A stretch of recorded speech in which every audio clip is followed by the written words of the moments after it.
Hello everyone, কেমন আছো? আশা করি সবাই ভালো আছো।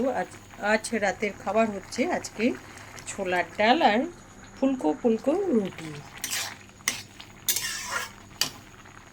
তো গরমও প্রচুর পড়ছে আর খেতে ইচ্ছা করছে না, ভালোই লাগছে না।